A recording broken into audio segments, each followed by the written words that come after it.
Glória a Deus, a Ele a honra, a glória e o louvor, e que o reino seja em nós, em nome de Jesus. Glória a Deus. Meus irmãos e minhas irmãs, eu espero que vocês estejam com os corações abertos para aquilo que o Senhor quer continuar a falar conosco. O Senhor tem falado conosco de forma muito clara, né, ao longo desses meses, ao longo dessas semanas, não só através da minha vida e do pastor Eduardo, mas através de pessoas que o Senhor tem trazido até nós, né? E quanto curioso é isso, né? Que o Senhor tem trazido pessoas para falar e confirmar aquilo que Ele já tem falado aqui todos os dias, né? Todos os dias o Senhor tem falado conosco e hoje eu creio que não vai ser diferente.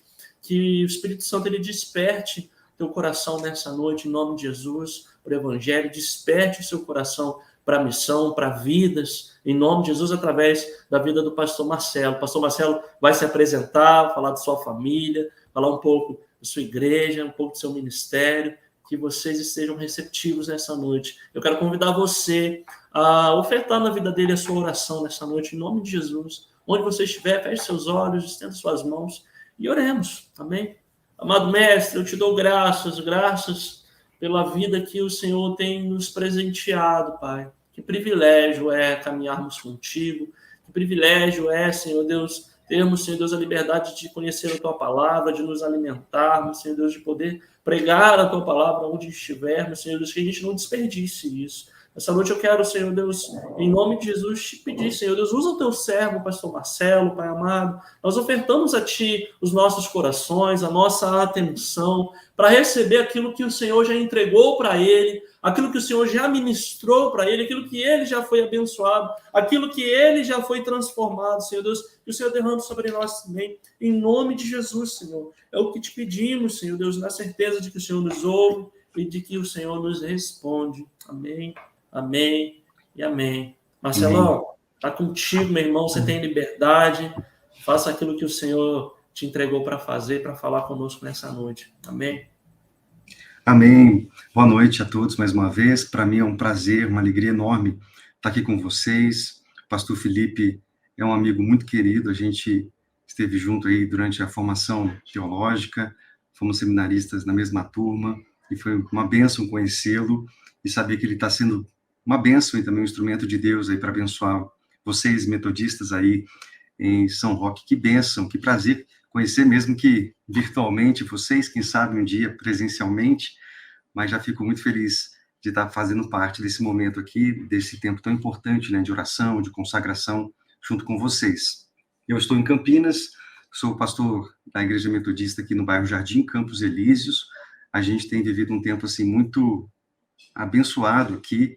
A gente, nesses últimos 7 anos, tem trabalhado bastante, alcançamos a emancipação aqui da igreja, era uma congregação, hoje nós temos uma congregação e temos, assim, vivido um tempo de despertamento mesmo, missionário, Deus levantando pastores, evangelistas, missionários, e a gente tem tido essa experiência maravilhosa, né, de compartilhar, enviando pessoas, e como a gente tem sido realmente ministrado nesse sentido, também por meio das nossas células, pessoas se achegando e construindo, né, um tempo de consolidação, mas especialmente de frutificação, e é sobre isso que eu gostaria de compartilhar com vocês. O pastor Felipe pediu para eu apresentar melhor minha família, né?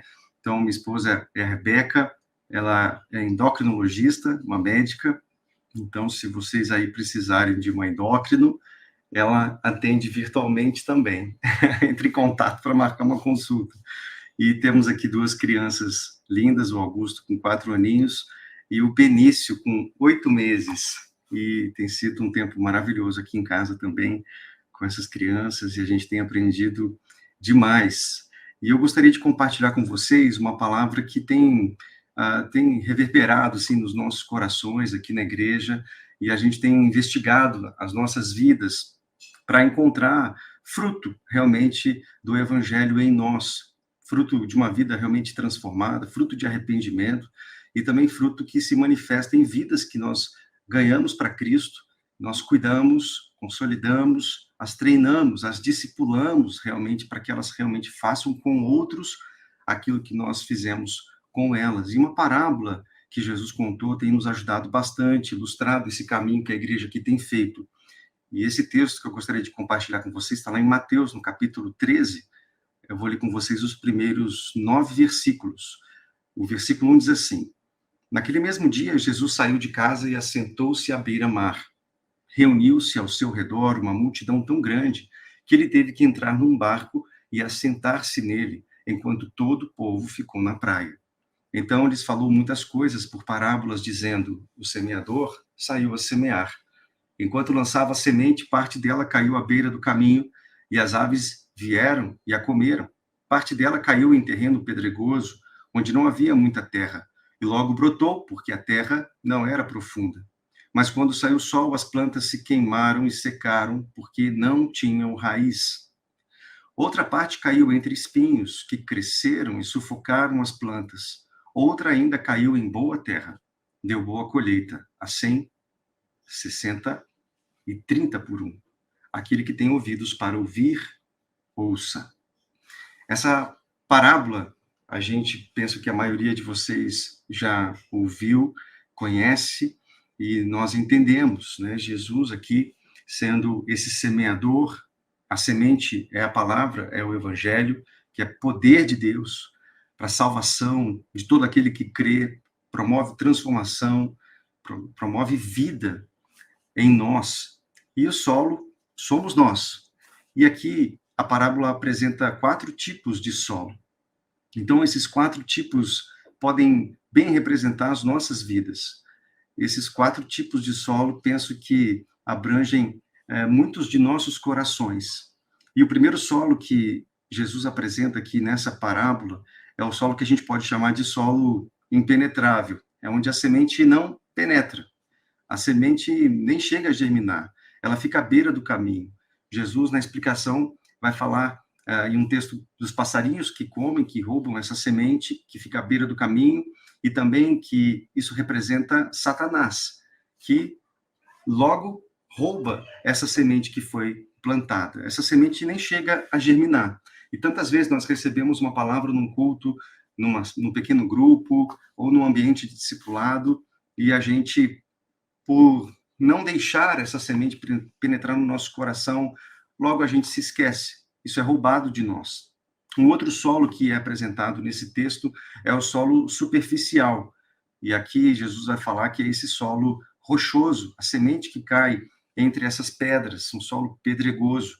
E Jesus, na explicação, vai falar que essas pedras representam as adversidades, as angústias, a perseguição, os escândalos, e isso é o sol, né, que logo seca aquela planta que não tinha raízes, e nós percebemos que as adversidades, as angústias, as circunstâncias adversas que nós vivemos, a gente tem saído aí de uma pandemia e vimos quantas pessoas, infelizmente, ficaram pelo caminho, em especial pessoas que tinham um solo superficial, porque, embora ouvissem a palavra, o evangelho, dominicalmente, essa palavra não penetrava e não produziu raízes. E logo que veio essa adversidade e tantas outras más notícias de toda sorte, essas pessoas acabam abandonando e não permitindo que o Senhor faça algo mais profundo.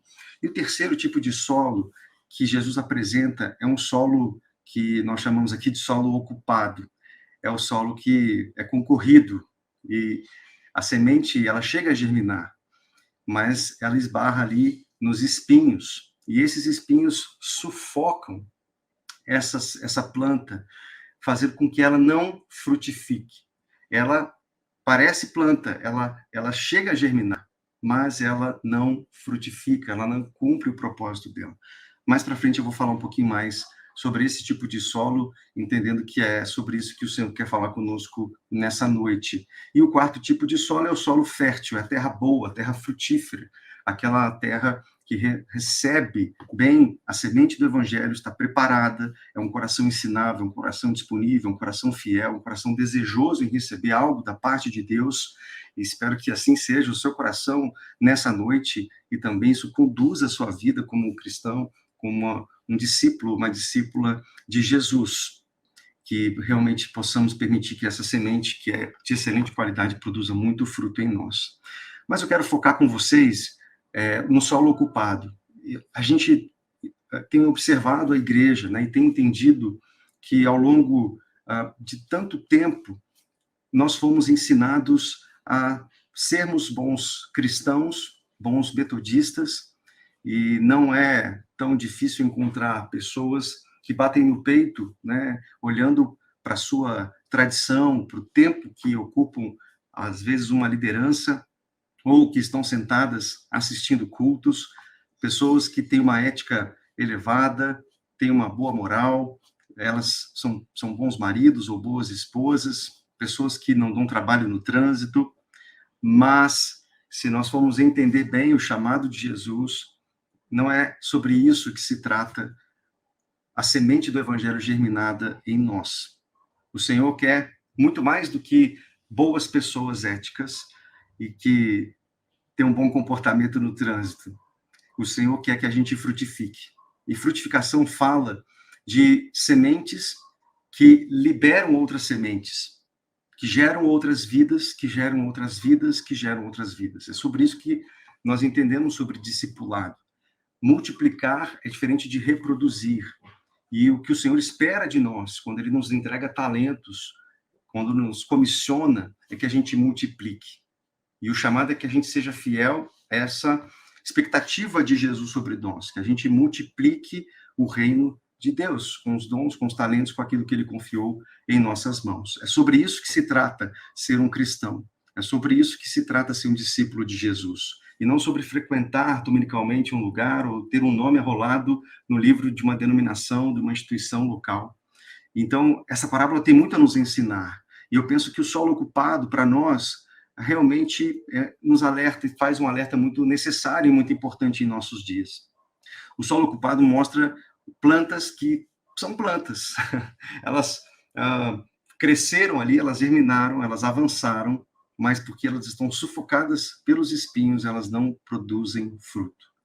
E tantas vezes, ao olhar para a nossa prática cristã, nós vemos cristãos que até estão enxertados ali, eles cresceram, eles têm cara de crente, eles têm cara de discípulo, eles têm aparência de seguidores íntimos de Jesus, mas, na verdade, não frutificam. E aí está um grande engano. E nós precisamos entender o que Jesus ensina por meio dessa parábola. Em Mateus 13, verso 22, da explicação, Jesus vai dizer o seguinte: quanto ao que foi semeado entre espinhos, este é aquele que ouve a palavra, mas a preocupação desta vida e o engano das riquezas a sufocam, tornando-a infrutífera. Então, aqui nos é apresentadas duas características desse solo ocupado. E esses espinhos representam preocupações dessa vida e o engano das riquezas. Em Marcos 4, 18 e 19, a gente vê mais uma característica acrescentada. Então, diz assim: outras ainda, como a semente lançada entre espinhos, ouvem a palavra, mas quando chegam as preocupações desta vida, engano das riquezas, a mesma coisa que nos fala Mateus, mas aqui ele acrescenta os anseios por outras coisas. Então, o que são esses espinhos? Preocupações desta vida, engano das riquezas, anseios por outras coisas. Essas situações sufocam a palavra, tornando-a infrutífera. E eu gostaria de ver com vocês essas três características de um solo ocupado, esses três espinhos que podem estar interferindo na sua frutificação, querido irmão e irmã. E eu penso que Deus tem levantado, tem visto isso, né, e incomodado a gente, para que a gente perceba que o reino de Deus envolve tudo que nós temos. E se a gente não se rende plenamente ao Senhor, ao senhorio de Cristo, a gente não consegue frutificar conforme a expectativa do nosso Senhor. E a gente está com freio de mão puxado, a igreja tantas vezes com freio de mão puxado. Ao invés de estar envolvida com o reino dele, a gente está envolvido no nosso reino, com os nossos sonhos, com os nossos objetivos pessoais. E Jesus nos ensina a buscar, em primeiro lugar, o reino dele, a sua justiça. E ele está cuidando de nós. E tantas vezes a gente está ansioso. E esse é o primeiro aspecto aqui desse espinho que representa as preocupações da vida. E nós falamos hoje muito sobre ansiedade. e falamos com tanto cuidado, né, sobre problemas emocionais, psicológicos, psiquiátricos, tantas situações que envolvem realmente tratamento, medicamento, são enfermidades sérias dos nossos dias e a gente precisa tratar com muito cuidado, com muita atenção. Isso é certo. Mas a gente precisa realmente sondar o nosso coração e perceber que as nossas preocupações, as preocupações dessa vida, tantas vezes foram geradas porque nós tomamos decisões sem ouvir e consultar o Senhor.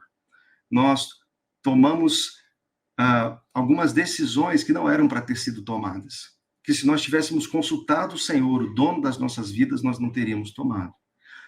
E isso é muito flagrante na nossa experiência cristã, né? Onde nós frequentamos uma igreja procurando convencer Deus a abençoar os nossos planos, o nosso reino, quando deveríamos nos render plenamente ao reino dele e sondar, Senhor, quais são os seus planos? Eu quero seguir aquilo que o Senhor tem para mim. Isso faz com que a gente ande ocupado, faz com que a gente encontre tantas desculpas para não servir a Deus e cumprir o propósito do reino dele em nossas vidas, no nosso ministério. Tem uma parábola também que eu gosto, eu quero só citá-la rapidamente, é a parábola da grande ceia, em Lucas, no capítulo 14, do verso 16 até o 20.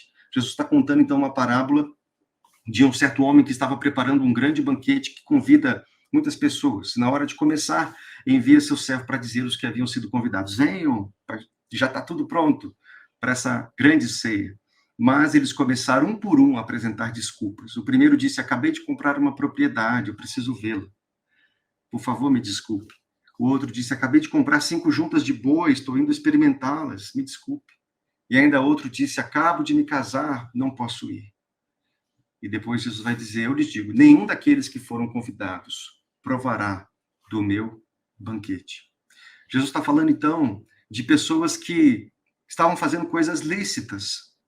Casar não é o problema, comprar juntas de boi ou um maquinário melhor para sua empresa, isso não há nenhum problema nisso, né? Comprar uma propriedade, não há nenhum problema nisso. Agora, quando nós adquirimos essas coisas, isso acaba se tornando um impedimento para que a gente cumpra um propósito e acaba trazendo outras preocupações que nos desvirtuam do foco, do chamado principal do Senhor, nós estamos enrolados. Na verdade, nós estamos sufocados por esses espinhos. E a gente tem jeito de crente. A gente parece uma boa planta, onde até germinou a semente, mas um dia ele vai procurar fruto. Pelo fruto, nós seremos conhecidos. E isso é tão sério, meus irmãos. A gente tem atendido pessoas, conversado com pessoas, temos trabalhado com pequenos grupos, com microgrupos de discipulado, e a gente tem entendido nesse ambiente de profunda intimidade, relacionamento e confiança, transparência, o quanto tem sido confessado de vidas agitadas, de vidas preocupadas, de vidas ansiosas, e a gente realmente precisa permitir que o Senhor, né, fale conosco, assim como falou para Marta, né? Falando o seu nome, né? Marcelo, Marcelo, você está preocupado, você está inquieto com muitas coisas, todavia uma só é necessária. E a gente precisa perceber o quanto que esses espinhos estão entrelaçados nas nossas vidas, nos sufocando, nos tirando realmente a primazia do Evangelho, a primazia daquilo que o Senhor realmente gostaria de fazer nas nossas vidas. Tem um devocionário que eu gosto muito, chamado Tudo para Ele, do Oswald Chambers, e eu li recentemente uma frase que eu queria compartilhar com vocês. Ele diz assim: significa que achamos que Deus não é capaz de cuidar dos detalhes práticos da nossa vida. E é sempre isso que nos preocupa. Lembra o que foi que Jesus disse que sufocaria sua palavra em nós? O diabo? Não. Os cuidados desse mundo. São sempre as pequenas preocupações. Quando eu não posso ver, não confio. E é aí que começa a infidelidade. A única maneira de se curar a infidelidade é a obediência ao Espírito. É muito interessante como isso é sutil. O que sufoca, então, a frutificação, o crescimento do Evangelho na sua vida e na minha vida são as preocupações, essas raposinhas, né? Isso vai tirando o nosso sono, vai sugando a nossa energia e o tempo que a gente deveria estar investindo no reino, cuidando de pessoas, enviando essas pessoas, ativando dons nessas pessoas, dando permissão para essas pessoas, nos relacionando, né, vivendo o discipulado, a gente, na verdade, está afundado em tantas preocupações do nosso próprio reino. Em segundo lugar, esse texto vai falar também da fascinação da riqueza. E nós, quando falamos desse tema, né, lembramos assim de pronto daquele jovem rico que nega um convite do próprio Jesus para ser. Jesus o chamou, né, siga-me, e ele não pôde receber e aceitar aquele convite do próprio Jesus, porque o coração dele estava totalmente envolvido por suas posses, né? Ele era um homem rico. E nós precisamos prestar atenção nisso, meus irmãos. Jesus está dizendo que a fascinação da riqueza é como um espinho que sufoca o crescimento do evangelho. E é um solo, é um tipo de solo que não permite frutificação. E tantas vezes a gente quer frutificar, mas a gente está fascinado por riquezas, por posses, né? O que é isso? É o esforço para conseguir posição social por meio das posses, segurança material. Isso só traz ansiedade tantas vezes, né? Tal que sufoca as aspirações por Deus. E, meu Pai amado, a gente tem visto na igreja local, né? Certamente, São Roque, isso não acontece. Mas aqui em Campinas, meu Pai, como a gente tem ensinado e visto que a gente precisa falar ainda mais sobre a questão de finanças pessoais, porque tantas vezes essa é uma área onde as famílias estão vivendo uma verdadeira bagunça, uma inversão de valores, e a gente sempre cita aquele hamster, aquele ratinho que fica na roda, né? A gente fica a vida assim, sem sair do lugar, na roda viva, pagando conta, pagando imposto e tendo que trabalhar mais, porque agora o salário já não dá mais conta. E a vida se resume a isso. E tantas vezes ainda seduzidos por conseguir um imóvel novo, um sofá de uma outra cor, um objeto que eu acho que tem mais valor, e a gente gera a nossa vida, infelizmente, em volta dessas coisas. Mas Jesus já disse: não acumulem para vocês tesouros na terra, onde a traça e a ferrugem destrói, onde os ladrões arrombam e furtam. Acumulem para vocês tesouros no céu, onde a traça e a ferrugem não destrói, e onde os ladrões não arrombam nem furtam, pois onde estiver o seu tesouro, aí estará também o seu coração. Mateus 6, 19 a 21. Isso daria pano para manga para a gente conversar aqui, né? Mas as fascinações das riquezas é um segundo elemento aqui que Jesus apresenta como espinhos desse solo ocupado. E em terceiro lugar, o solo ocupado, o coração ocupado, ele também pode ser sufocado por causa dessas muitas ambições. Isso fala de ganância, né, egoísta, intensa por alguma coisa, especialmente poder e riqueza se tornam ídolos no nosso coração e a gente se torna membros, né, idólatras, e o Senhor não permite isso. 2 Timóteo 4:10 fala de Demas, né, que tendo amado esse mundo, abandonou o ministério, foi para Tessalônica, né, abandonou. Quantos de nós abandonando realmente chamado ministério? Quantos de nós com chamado pastoral, chamado como evangelista para plantar igrejas, para revitalizar outras igrejas, para ajudar mais intensamente o ministério na igreja local, para abrir sua casa para receber uma célula, para poder incentivar outros irmãos, para fazer uma visita. Mas, na verdade, por causa dessas muitas outras ambições e ganâncias, nós estamos ocupados demais. Né? Em Lucas vai falar sobre deleites da vida, Marcos fala de demais ambições. E, gente, nós precisamos reconhecer que se nós não estivermos totalmente rendidos ao Senhor, nós seremos bons metodistas, bons crentes dominicais, bons religiosos, sem frutificação alguma. Então, um coração ocupado, ele é infrutífero. Nós vemos, por exemplo, em Apocalipse, no capítulo 3, a igreja de Sardes. Olha só o que diz Apocalipse 3, 1 e 2. Conheço as suas obras. Você tem fama de estar vivo, mas está morto. Esteja atento. Fortaleça o que resta e que estava para morrer, pois não achei suas obras perfeitas aos olhos do meu Deus. Olha só o diagnóstico dessa igreja de Sardes. Você tem fama de estar vivo, mas está morto.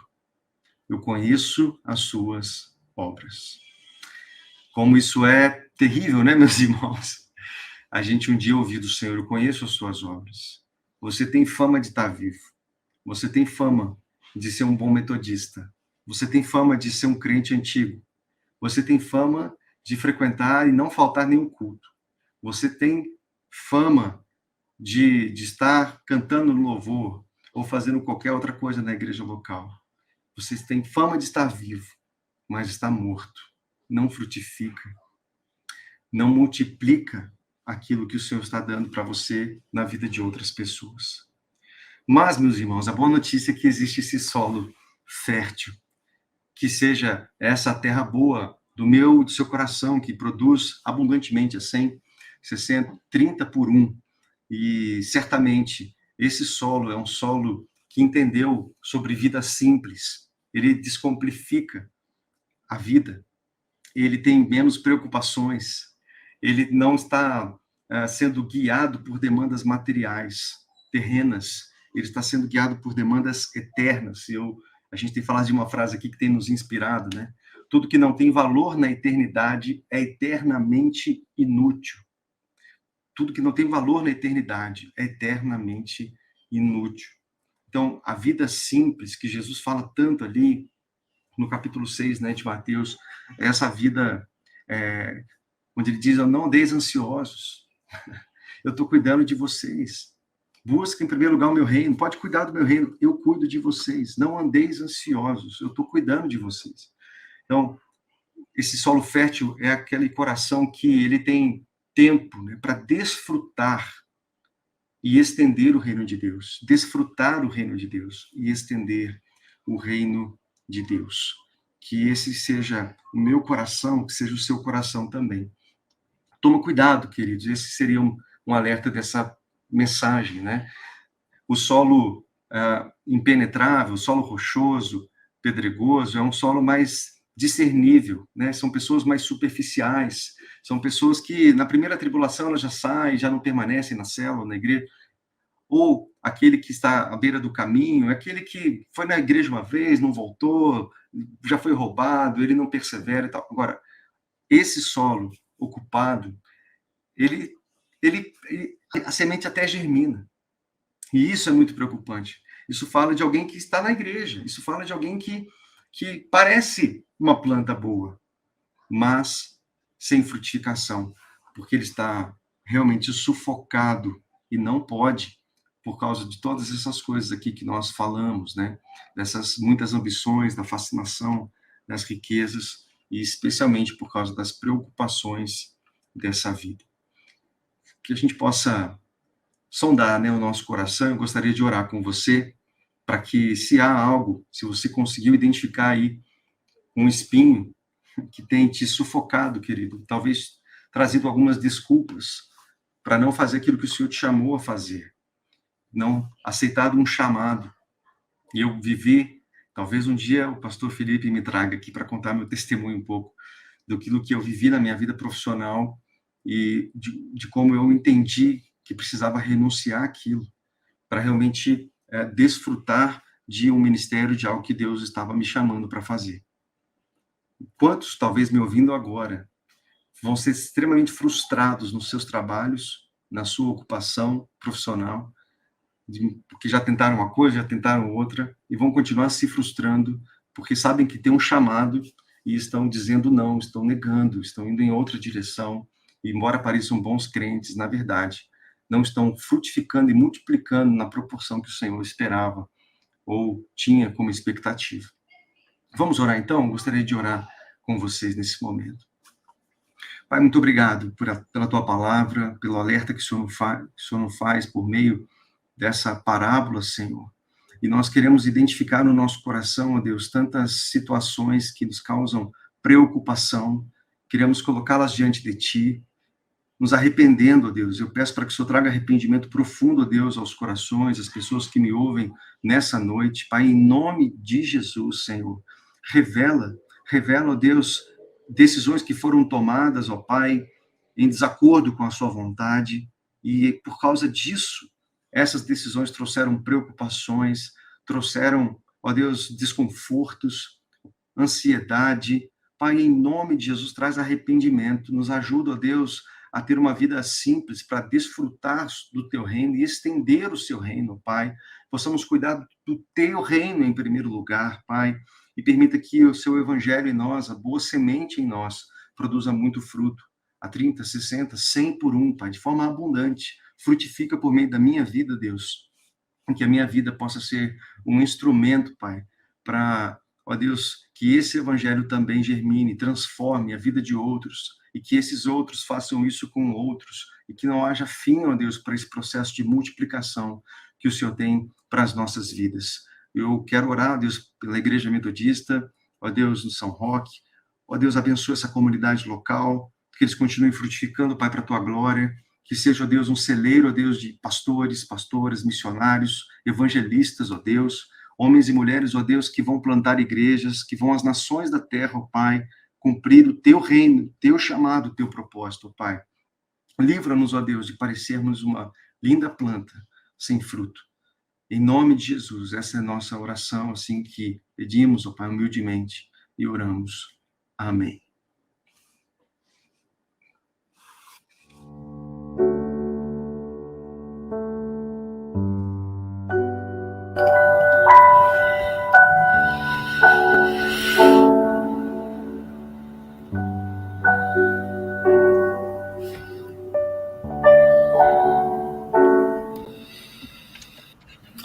Ah, pastor, obrigado.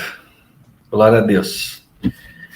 Essa é uma palavra que sempre ela aparece aqui nos nossos cultos. É uma palavra que o Senhor sempre vem e nos chama a atenção, né? Que, em nome de Jesus, nós possamos...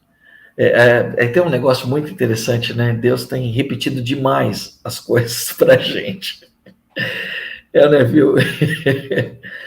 E eu me recordo, eu sempre falo, esses dias o Senhor falou, não, você vai pregar de novo isso. Eu falo, mas de novo, Senhor, vai parecer que eu